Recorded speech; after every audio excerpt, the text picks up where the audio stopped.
Ouais, bon, par rapport à la compétition, bien sûr, Akhtar Kantaoulou Hana, Akhtar, il y a de la frustration parce que Katra Flotel, on est en concentration, il fait chaud, mais alhamdoulilah, on est dans de très bonnes conditions. La fédération nous a mis les moyens, on est dans un cadre idéal, et honnêtement, je pense que ça aide aussi dans la bonne ambiance de l'équipe. Donc voilà, mais on est venu en mission, c'est ce que je dis. Donc de toute façon, même si on était dans d'autres conditions, c'est pareil pour tout le monde, on est concentré, on veut aller le plus loin possible. Donc voilà, ça fait partie du challenge aussi de vivre en groupe, de savoir gérer ce temps. On espère que les familles, comme promis, elles viendront si on va le plus loin possible, Inch'Allah.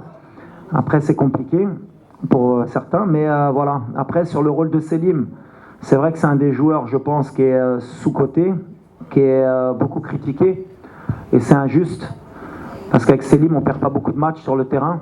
C'est quelqu'un qui équilibre notre équipe. Alors bien sûr que, comme je le dis, sur Football Manager, sur PlayStation, moi aussi, je voudrais mettre 10 attaquants, mais le football, malheureusement, c'est pas comme ça. C'est pas mettre que des techniciens et ça va aller. Il faut des porteurs d'eau. Pour avoir une belle maison, il faut des fondations. Le pilier, on ne le voit pas, mais c'est lui qui tient la maison. Selim, c'est quelqu'un en qui j'ai confiance.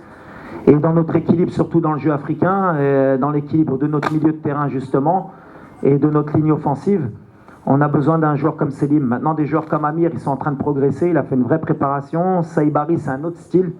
Ça peut être sur un autre style de match aussi. Et après, c'est à moi de faire les choix par rapport au contexte. Mais je pense que tous les joueurs ont la bonne attitude. Et Selim, jusqu'à preuve du contraire, il a besoin aussi d'amour de la part du public. Parce que le critiquer, c'est injuste. Et il a l'expérience de l'Afrique aussi. Il a déjà une Coupe d'Afrique dans les jambes. Et là, l'expérience, ça joue aussi beaucoup. Et ces jeunes-là, vous inquiétez pas. Hein. Ils ont 20-21 ans, ils vont en jouer des Coupes d'Afrique. Hein. Vous allez les avoir. À un moment donné, eux aussi, vous allez dire Safir, So, Ikhroj Mel Farqa, Flen ou la Flen. Chacun son temps. Le plus important, c'est qu'on a un bon groupe, qui est Troll, qui est Tratel.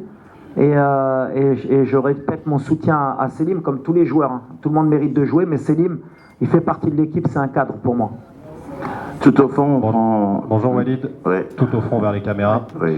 Une question sur votre profil à vous. Il y a 3 entraîneurs français dans cette compétition. Il y a 8 binationaux comme vous qui ont une nationalité française et marocaine dans votre cas. Comment vous expliquez cette curiosité et surtout qu'est-ce que votre parcours de joueur dans le championnat de France vous apporte aujourd'hui en tant que coach? Ben, c'est vrai qu'on a déjà beaucoup de binationaux aussi dans notre équipe. On a cette double culture et je l'ai toujours dit et je le répéterai. Pour moi, c'est une chance. C'est une chance parce que voilà, on a vécu dans différents pays, on a connu beaucoup de cultures. On a grandi avec, surtout moi à Paris, dans une société multiculturelle aussi. Donc voilà, on connaît beaucoup la mentalité de chez nous, d'autres pays. Et c'est une force pour moi. Et ça me permet aussi justement, moi, dans mon groupe, de comprendre aussi mes joueurs, parce que voilà, on a peut-être le même parcours d'immigration, d'enfants d'immigrés, d'avoir cette double culture, de savoir vivre avec, et je pense que c'est une force. La deuxième question...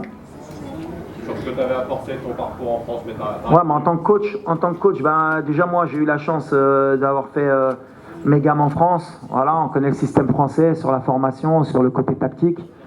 J'ai eu la chance aussi d'évoluer en Espagne où ça m'a aussi donné d'autres idées de jeu, d'autres moyens aussi de voir le football. Voilà, j'essaye de prendre le meilleur des deux côtés de mon côté footballistique. Et puis j'ai eu la chance aussi d'entraîner surtout au Maroc où j'ai aussi pris l'expérience du jeu africain et de la Botola qui m'a appris aussi à gérer beaucoup de choses. Donc on va dire que je suis un peu multifonction. Mais comme j'ai dit par rapport à mes origines, c'est aussi une force pour moi d'avoir connu ma formation en Europe et d'avoir grandi en tant qu'entraîneur en Afrique.